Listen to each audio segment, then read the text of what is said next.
어린 왕자 4장. 그래서 나는 아주 중요한 두 번째 사실을 알게 되었다. 어린 왕자가 살던 행성이 집 한 채보다 별로 크지 않다는 사실이었다. 하지만 난 이 사실에 별로 놀라지 않았다. 사람들이 이름을 붙여놓은 지구나 목성, 화성, 토성 같은 커다란 행성들 외에도 망원경으로조차 보기 힘든 작은 행성들이 무수히 많다는 사실을 알고 있었기 때문이었다. 천문학자가 그런 작은 행성을 발견하면 이름 대신 번호를 붙여준다. 예를 들어 소행성 325호 이런 식으로 말이다. 어린 왕자가 떠나온 행성이 소행성 B612호라고 믿을 만한 그럴듯한 이유가 있다. 이 소행성은 망원경으로 단 한 번 관찰되었다. 1909년에 한 터키 천문학자가 관찰했다. 천문학자는 국제천문학회에서 이 소행성의 존재를 증명하는 발표를 했다. 하지만 당시 그는 터키 전통 의상을 입고 있었고 그래서 아무도 그의 말을 믿지 않았다. 어른들이란 그런 법이다. 소행성 B612호의 명성에는 다행스럽게도 터키의 독재자가 유럽식 양복을 입지 않은 백성은 사형에 처하겠다는 법을 제정했다. 그래서 1920년에 그 천문학자는 멋지고 우아한 양복을 입고서 소행성에 대한 발표를 다시 했다. 이번에는 모두가 그의 보고를 받아들였다. 소행성 B612호에 대한 자세한 정보와 숫자를 알려주는 것은 어른들과 어른들의 사고방식 때문이다. 새 친구를 사귀었다는 이야기를 들려주면 어른들은 절대 그 친구 목소리는 어떠니? 그 아이는 무슨 놀이를 가장 좋아하니? 걔는 나비 수집을 하니? 와 같은 본질적인 질문은 하지 않는다. 대신에 이런 걸 물어본다. 그 아이는 몇 살이야? 형제는 몇 명이니? 몸무게는 몇이야? 걔네 아빠는 돈을 얼마나 버니? 이런 숫자들만 알고 나면 어른들은 그 친구에 대한 모든 것을 알게 되었다고 생각하는 것이다. 만약 장밋빛 벽돌로 만든 아름다운 집을 보았어요. 창가에는 제라늄이 피어 있었고 지붕에는 비둘기들이 앉아 있었어요. 라는 말을 듣는다면 어른들은 그 집이 어떤지 전혀 감을 못 잡을 것이다. 어른들한테는 이렇게 말해야 한다. 10만 프랑짜리 집을 보았어요. 그럼 어른들은 이렇게 외칠 것이다. 우와, 정말 아름다운 집이구나. 어른들한테 이렇게 얘기해 볼 수도 있을 것이다.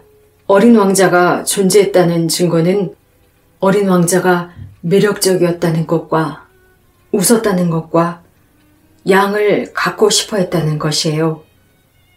누가 양을 갖고 싶어 한다는 것은 그 사람이 존재했다는 증거예요. 어른들에게 이렇게 말하는 게 무슨 소용이 있을까? 어른들은 어깨를 으쓱하면서 여러분을 어린애 취급할 것이다. 하지만 이렇게 말한다면 어떨까? 어린 왕자가 온 행성은 소행성 B612호예요. 그럼 어른들은 바로 이해할 것이고 더는 귀찮은 질문을 하지 않을 것이다. 어른들이란 그렇다. 그렇다고 해서 어른들을 나쁘게 볼 수는 없다. 어린아이들은 어른들에게 언제나 지대한 관용을 가져야 한다. 하지만 확실히 인생을 제대로 이해하는 우리에게 숫자란 별로 중요한 게 아니다. 나는 이 이야기를 동화처럼 시작하고 싶었다. 이렇게 말이다. 옛날에 어린 왕자가 살았습니다. 어린 왕자는 자기 자신보다 별로 크지 않은 행성에서 살았고 양이 갖고 싶었습니다. 인생을 제대로 이해하는 사람들에게는 이쪽이 훨씬 더 진실하게 들렸을 것이다. 이 책을 대충 읽는 사람이 없기를 바란다. 추억을 되새기는 것은 정말 마음 아픈 일이었다. 내 친구가 양을 데리고 내 곁을 떠난 지 벌써 6년이 지났다. 내가 여기서 그를 묘사하는 것은 그를 잊어버리지 않기 위해서이다. 친구를 잊어버리는 건 슬픈 일이다. 모든 사람이 친구를 가지는 건 아니다. 만약에 어린 왕자를 잊어버린다면 나는 숫자 외에는 아무 것에도 관심이 없는 어른들처럼 될지도 모른다. 이런 이유에서 나는 물감 한 상자와 연필 몇 자루를 산 것이다. 이 나이가 되어서 다시 그림을 시작하는 것은 어려운 일이다. 6살 때 보아뱀의 겉과 속을 그려본 이후로 아무것도 안 그려본 사람에게는 말이다. 나는 내가 그린 초상화가 실물과 최대한 비슷하도록 노력을 기울일 것이다. 하지만 성공할지는 확신할 수가 없다. 어떤 그림은 제대로 그려지지만 어떤 그림은 실물과 하나도 닮지 않게 그려진다. 게다가 어린 왕자의 키에 대해서도 실수를 하곤 한다. 어느 그림에서는 너무 키가 크게, 어디서는 너무 작게 그려지니 말이다. 옷 색깔도 확실하지가 않다. 그러니까 나는 내가 할 수 있는 대로 최선을 다하며 그럭저럭 그려볼 것이다. 더 중요한 사항에 대해서도 실수를 할 것 같다. 하지만 이건 내 잘못이 아니다. 내 친구가 나한테 아무것도 설명해 준 적이 없으니까 말이다. 어린 왕자는 아마 내가 자기 같다고 생각한 모양이다.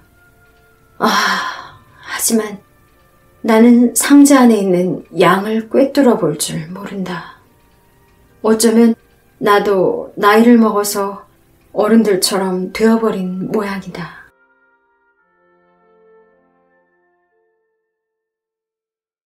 5장.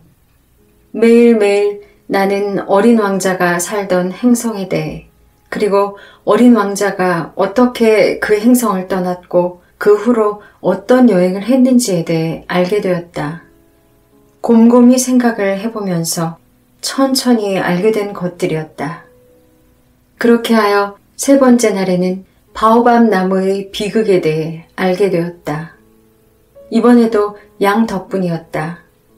어린 왕자가 마치 심각한 의문점이라도 생긴 것처럼 갑자기 이렇게 물었으니 말이다. 양이 작은 나무도 먹는다는 게 사실이야? 응, 사실이야. 와, 너무 좋다. 나는 양이 작은 나무를 먹는 게 왜 그렇게 중요한지 이해하지 못했다. 그런데 어린 왕자는 이렇게 덧붙였다.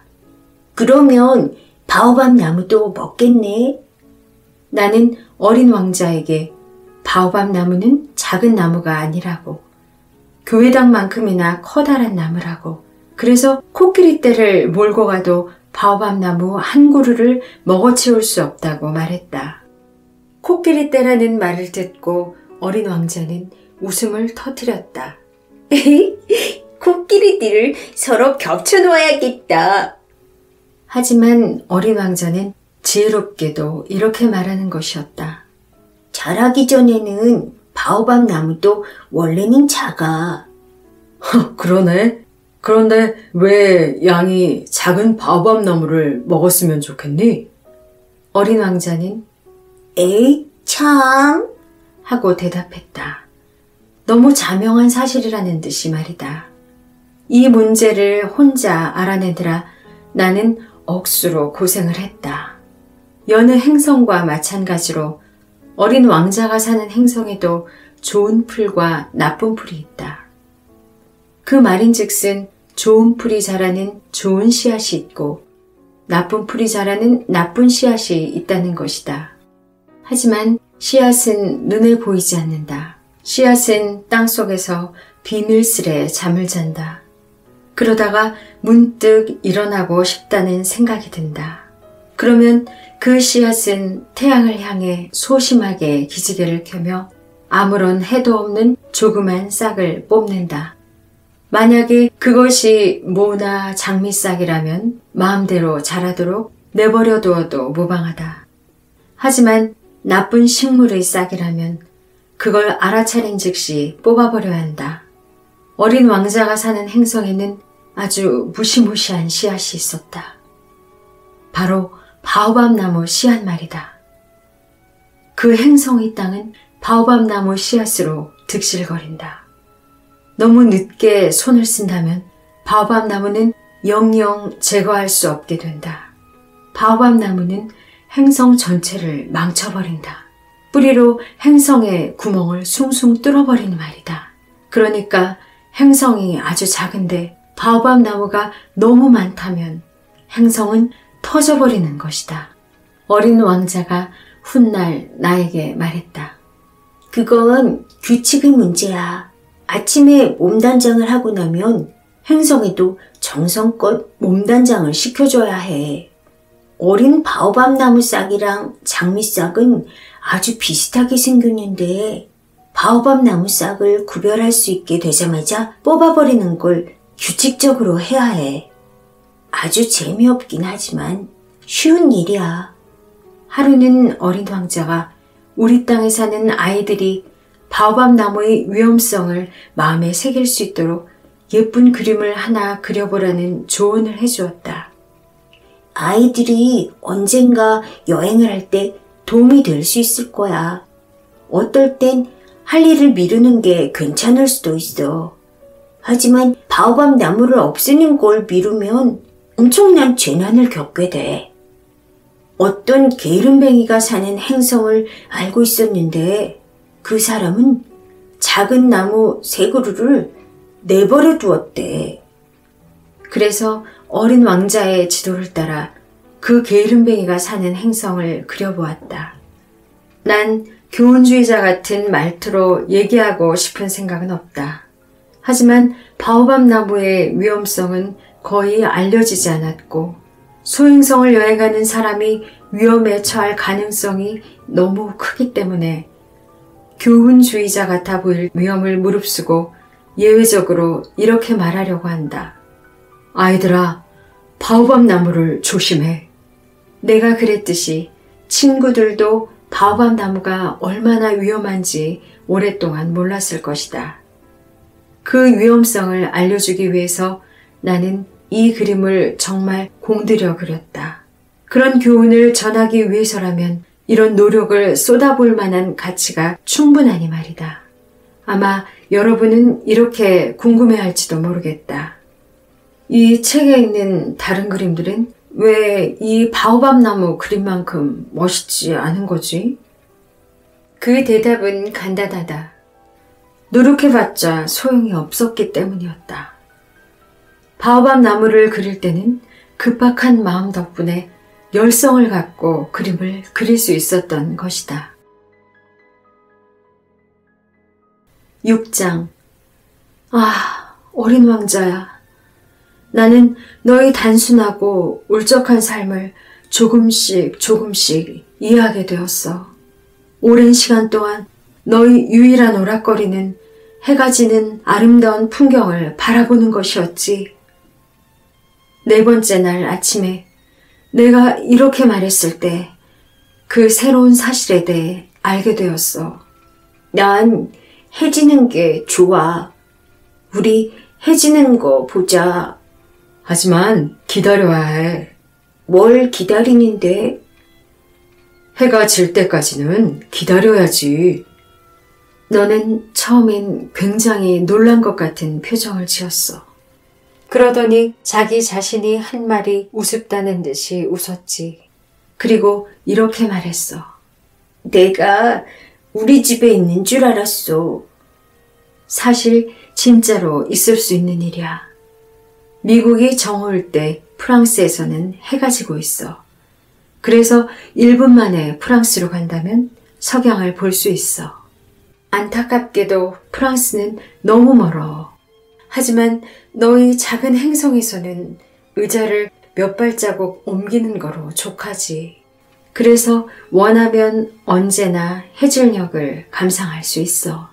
어느 날은 해가 지는 걸 44번이나 봤어. 잠시 후 너는 이렇게 덧붙였지.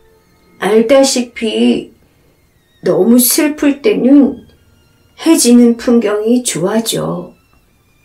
그럼 44번이나 봤던 날은 그렇게나 많이 슬펐던 거니? 하지만 어린 왕자는 대답이 없었다.